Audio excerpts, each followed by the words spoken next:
성도 여러분 안녕하셨습니까? 복음과 율법을 운영하고 있는 윤주만 목사입니다. 이 시간에는 240번째 설교 시간으로 아브라함이 그 얻은 것에서 10분의 1을 멜기세덱에게 주었더라 라고 하는 작은 제목을 가지고 여러분들에게 말씀을 전하고자 합니다. 성경 본문은 구약성경 창세기 14장 17절에서 20절을 보겠습니다. 아브라함이 그돌라오멜과 그와 함께한 왕들을 파하고 돌아올 때에 소돔 왕이 샤웨 골짜기 곧 왕국에 나와 그를 영접하였고 살렘 왕 멜기세덱이 떡과 포도주를 가지고 나왔으니 그는 지극히 높으신 하나님의 제사장이었더라. 그가 아브라함에게 축복하여 가로되 천지의 주제시요 지극히 높으신 하나님이여 아브라함에게 복을 주옵소서. 너희 대적을 내 손에 붙이신 지극히 높으신 하나님을 찬송할지로다 하매 아브라함이 그 얻은 것에서 10분의 1을 멜기세덱에게 주었더라. 아멘. 사랑과 은혜가 많으신 아버지 하나님, 오늘도 영생의 말씀을 전하고 듣습니다. 특히 오늘은 아브라함과 멜기세덱과의 이루어지는 관계 속에서 10의 1조 문제가 등장을 하고 있습니다. 이 10의 1조의 문제는 모세에게 주어진 율법 이전에 일어난 일들입니다. 이 관계 속에서 정확하게 아버지 하나님의 뜻을 분별하여 깨달아가는 시간이 되기를 원합니다. 전하는 자에게와 듣는 자에게 사람의 지혜와 지식으로 전하고 깨닫게 하지 마옵시고 오직 성령께서 역사해 주심으로 인하여 올바로 해석하고 영으로 깨달아 믿어가는 복된 시간이 될 수 있기를 간절히 기도하옵고 예수 그리스도의 이름으로 기도드리옵나이다. 아멘. 성도 여러분, 참 버리지를 못합니다. 한번 정해져 내려오는 관습은 그것을 바꾼다는 것이 쉽지 않고 그것이 또 이해관계가 얽혀 있으면 도저히 바꾸지를 못합니다. 한번 율법 뒤에 빠져 있는 사람이 율법의 굴레에서 빠져나온다는 것은 제 생각으로는 불가능한 일이라고 믿고 있습니다. 물론 예외가 있습니다. 그것은 자기가 자기의 이성과 지식을 가지고 빠져나올 수 있는 것이 아니라 정말 하나님께서 그에게 은혜를 베풀어 주셔야지만 거기서 벗어날 수 있다고 생각을 합니다.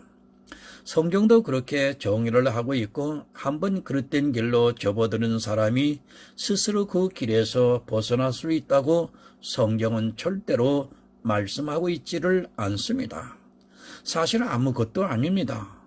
우리나라에서는 어른들 앞에서 술을 마셔서 담배를 피우는 것을 금하다시피 하고 있습니다. 그러나 다른 나라에서는 담배를 피우는 것은 아주 관대한데 술을 함께 마시는 것은 절대 용납을 하지 않는 나라도 있습니다. 우리나라 사람들의 입장에서는 어린 사람들이 어른 앞에서 담배를 피우는 것을 이해하지를 못하고 쌍놈이라고 욕을 하기도 합니다. 담배면 어떻고 술이면 어떻겠습니까? 사실 따지는 것을 보면 담배냐 술이냐 하는 것은 아무런 차이가 없는데도 자기들의 관습에 따라 도저히 받아들이지를 못하고 있고 또 너무도 쉽게 받아들이는 것을 볼 수 있습니다. 한번 그렇게 고정관념처럼 정해져 있으면 담배를 피우는 것을 용납을 못하고 담배를 피우는 아이들을 폭행했다가 도리어 화를 당하는 경우를 종종 보게 됩니다. 우리나라 제사 문제도 그렇습니다. 저는 제 집안에 어려서부터 유교적인 길을 가고 있어서 어른들을 따라서 제사를 드렸습니다. 그러나 제가 성장하여 예수를 믿고부터는 제사를 드리지 않았습니다. 그러나 제 주변에서 이 제사 문제로 심하게 다투고 또 심지어는 형제 간의 원수가 지어지는 것을 보았습니다. 사실 죽은 사람이 먼저입니까? 아니면 산 사람이 먼저입니까? 제사가 옳다 그르다를 논하기 이전에 누가 먼저인가를 생각해 보면 싸울 일이 아니라 화목해야 하는 일임에도 불구하고 서로 한치도 물러서지 않는 것을 보게 됩니다. 이제 내일이면은 금년 추석입니다. 아마 내일 많이 고민하는 사람도 있을 것으로 생각이 됩니다. 그런데 여러분, 기독교인들이 올바른 신앙을 가졌다면 이 제사 문제에 근심할 필요 없습니다. 아주 간단하게 해결할 수 있는데 문제는 무엇이냐 하면 성경에서 말씀하고 있는 우상 숭배가 무엇인지 정리가 되지 아니하여서 그런 과정이 생기는 것입니다. 기독교인들도 여러분 참 지혜로워야 합니다. 자기 원수와 형제와 원수를 지면서까지 하나님을 공경하는 것을 하나님께서 절대 원하는 일이 아니라고 저는 믿고 있습니다. 제가 지금 제사를 드리라고 이 말씀을 드리는 것이 절대로 아닙니다. 얼마든지 지혜롭게 할 수 있는데도 조금은 무식하게 형제와 다툼을 벌이다가 형제로 하여금 영원히 복음을 거부하게 만든다면 여러분, 이것은 지혜롭지 못한 일이라고 저는 생각을 합니다.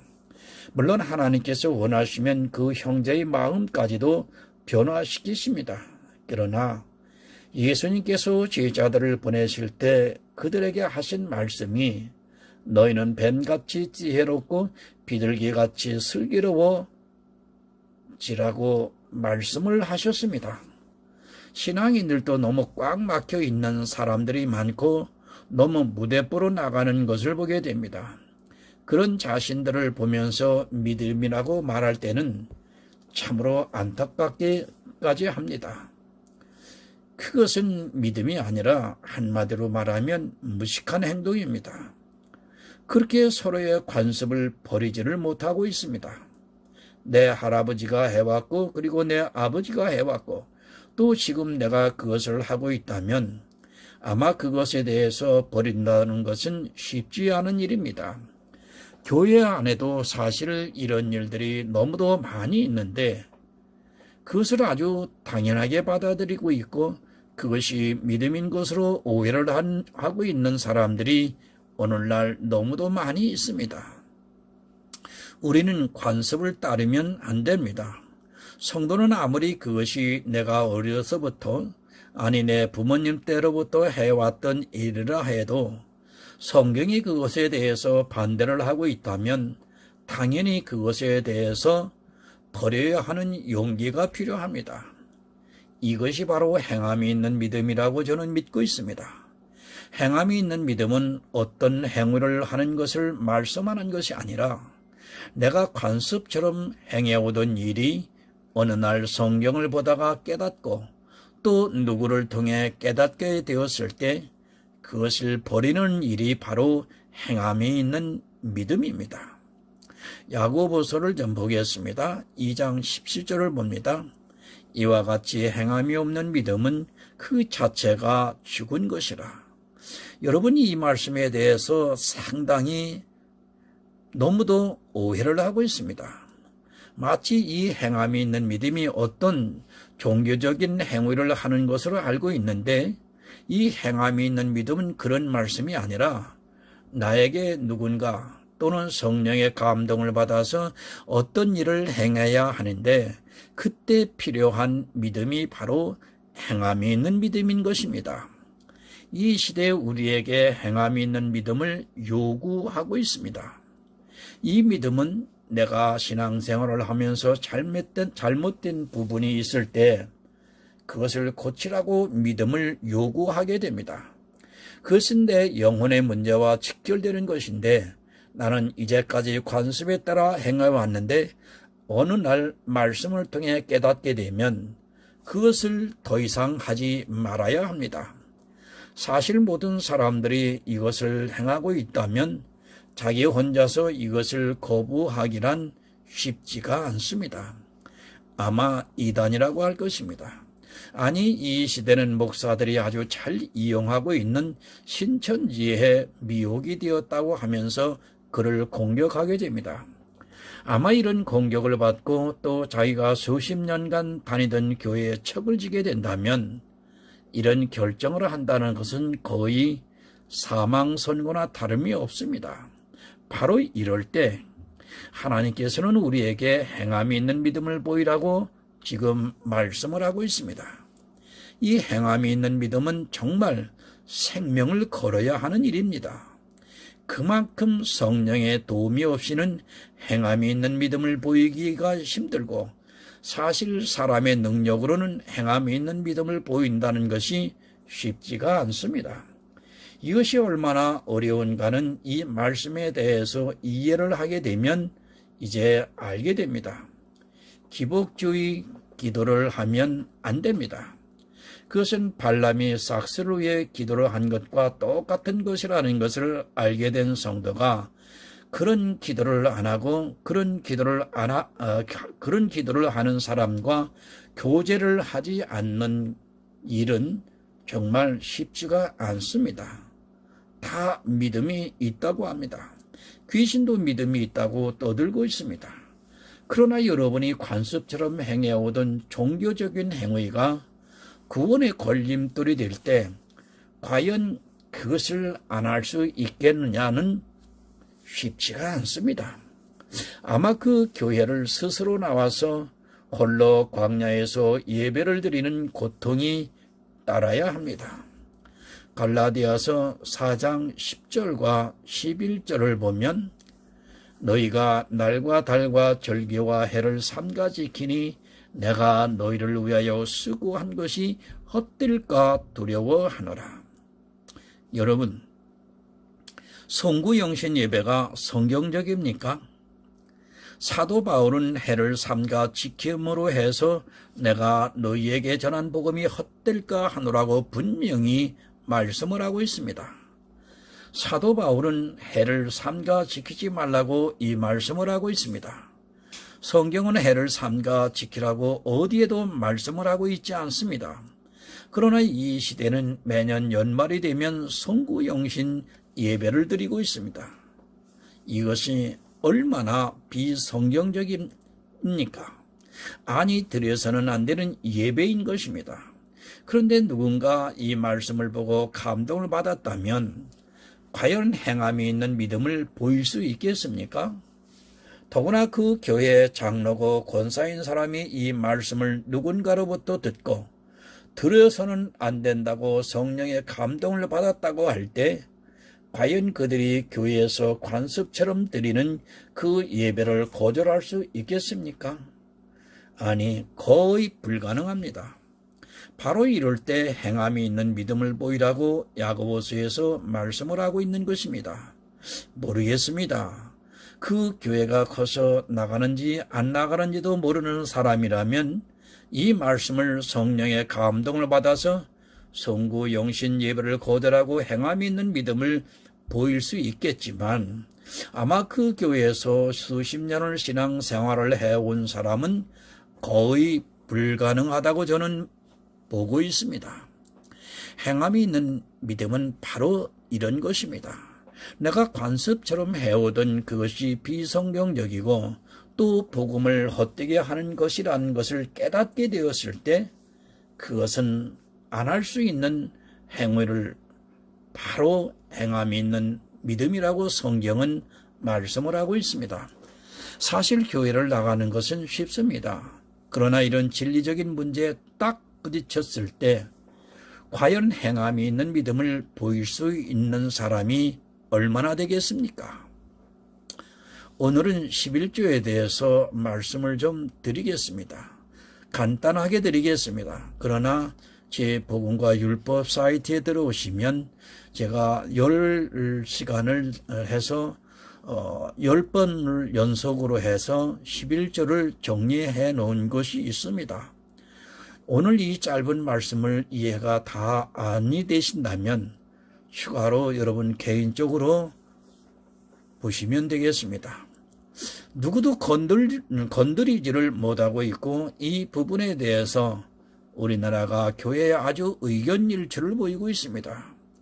이단들도 한결같이 이 11조 문제에 대해서는 동조를 하고 있고, 이 문제를 건드리면 아마 이단들도 역시 이단이라고 공격을 할 것입니다. 그리고 이 11조 문제를 건드리면 마치 하나님의 일을 방해한다고 하면서 교회를 무너뜨리려고 한다고 주장을 하고 있습니다. 제가 묻겠습니다. 여러분, 교회가 먼저입니까? 아니면 구원이 먼저입니까? 교회가 수만 개 세워져 있다고 해도 그 안에서 구원을 받는 성도가 없다면 여러분, 그것은 이 세상 건물에 불과합니다. 그 건물을 지키기 위해서 진리와 대적을 한다면 반드시 주님의 날에 심판을 받게 될 것이 분명합니다. 저는 그런 건물이라면 반드시 무너져야 교회가 산다고 믿고 있습니다. 11조는 이 시대 한국 교회의 교인들에게 마치 믿음의 증표화되는 것으로 받아들여지고 있습니다. 그리고 자기들이 하고 있는 그 11조가 마치 구원받은 성도의 표정이나 되는 것처럼 너무도 대견해하고 자랑스럽게 생각을 하고 있습니다.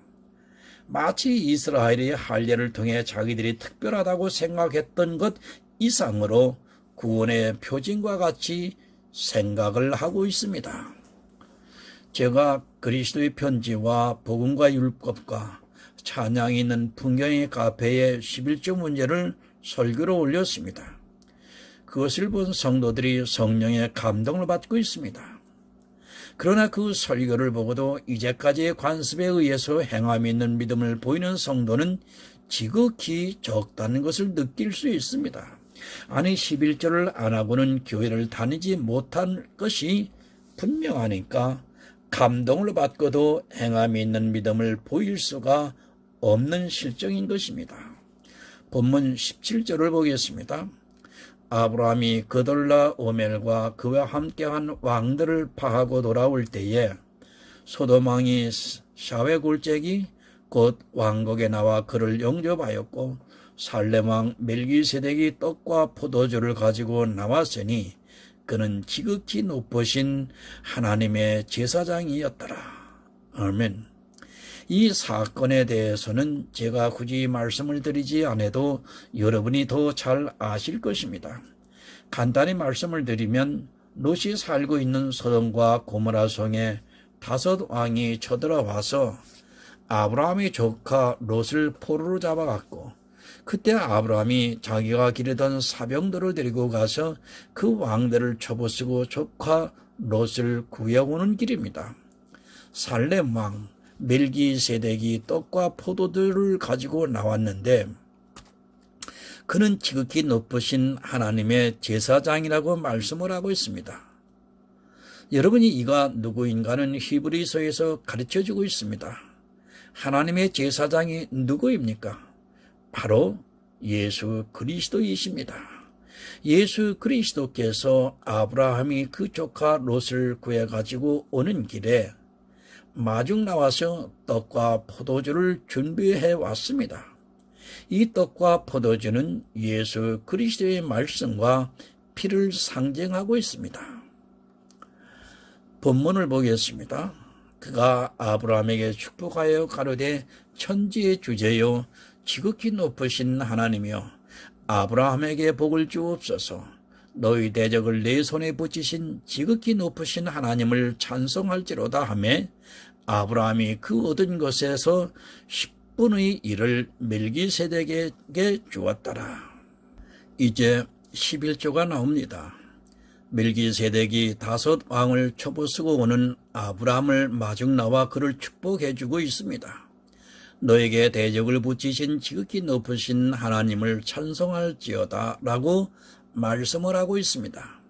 물론 싸움을 아브라함이 했지만 그 대적을 붙이신 분은 하나님이심을 지금 가르쳐주고 있습니다.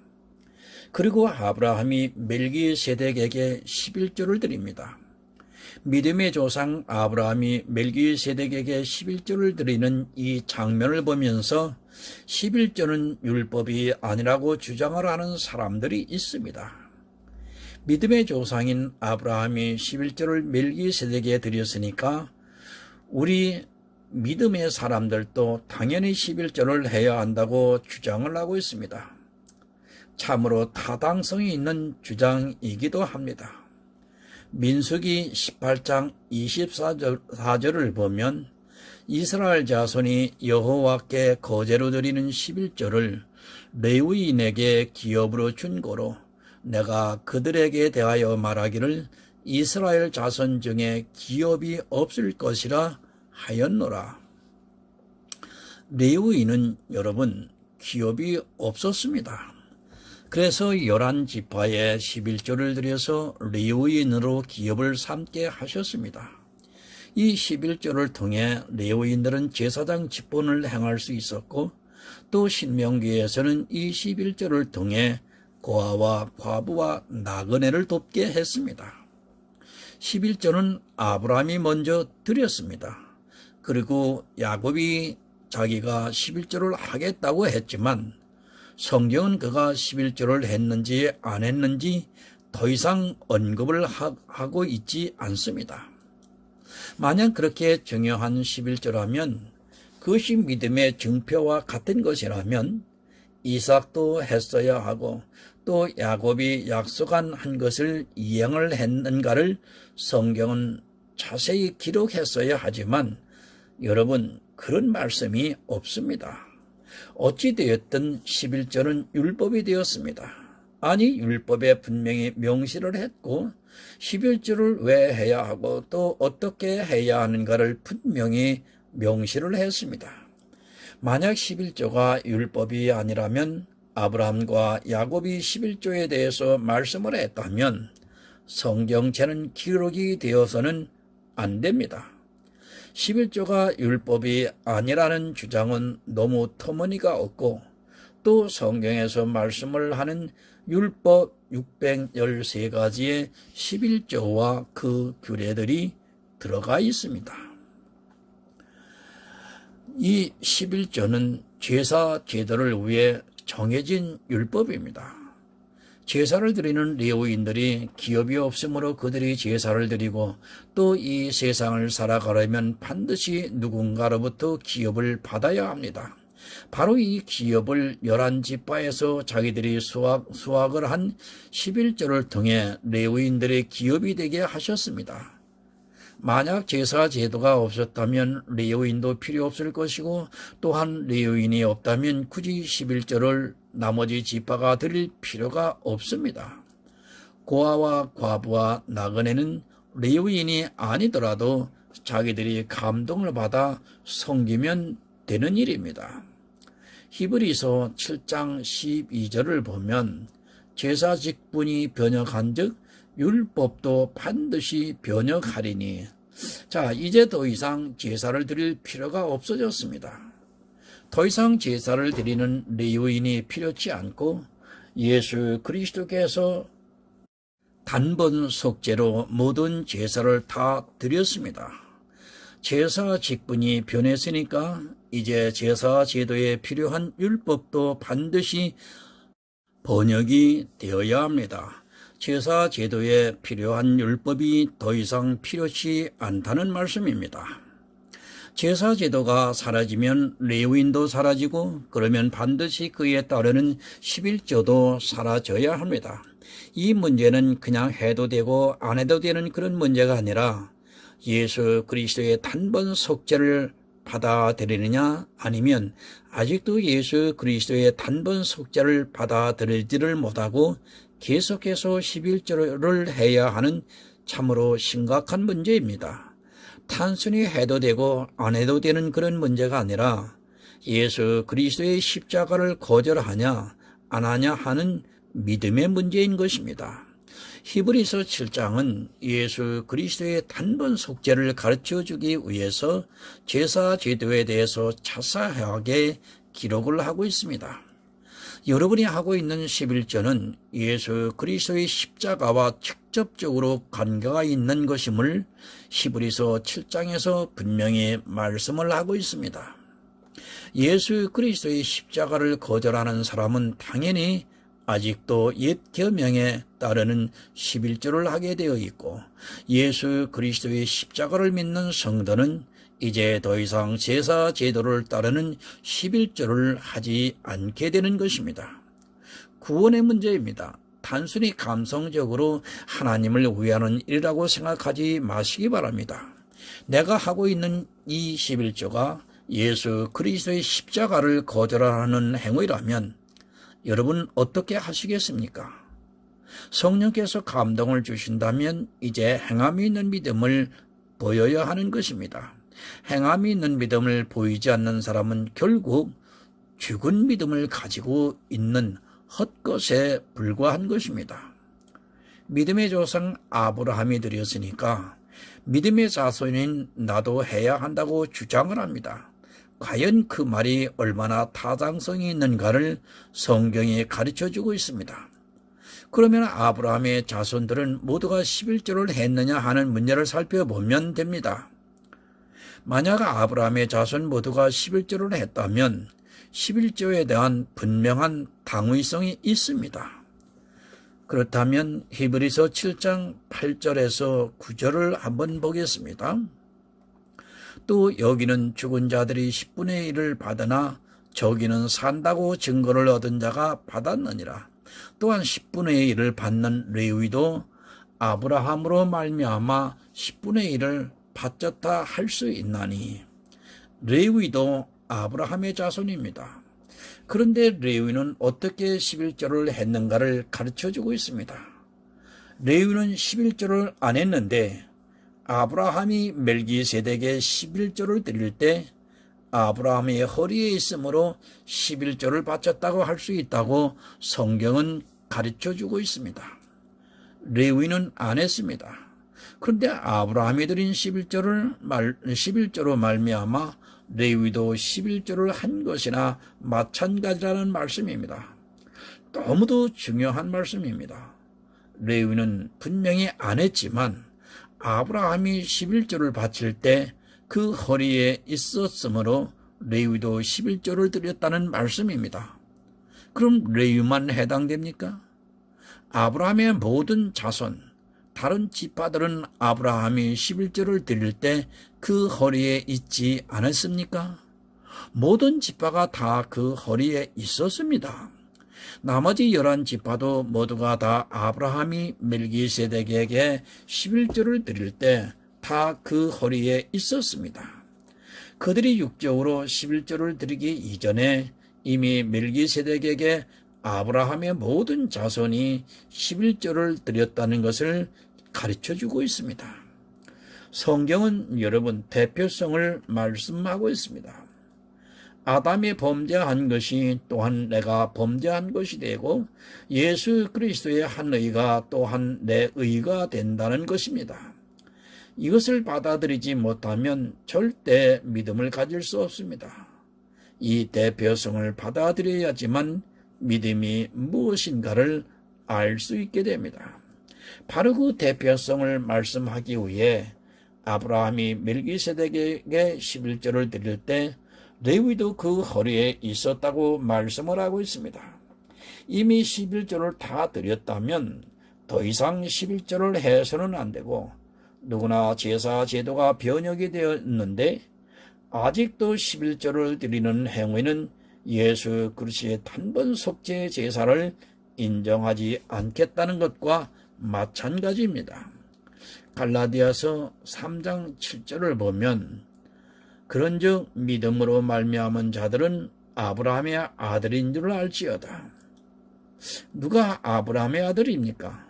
아직도 율법의 행위에 따라 11조를 하는 사람들이 아브라함의 아들이 아니라 아브라함이 멜기세덱에게 11조를 드릴 때 레위도 허리에 있어 같이 드렸다고 믿는 그 사람들이 아브라함의 아들이라는 말씀입니다. 그런데 이 시대는 11조를 행위로 드리면서 아브라함의 아들이 되기를 거절하고 있습니다.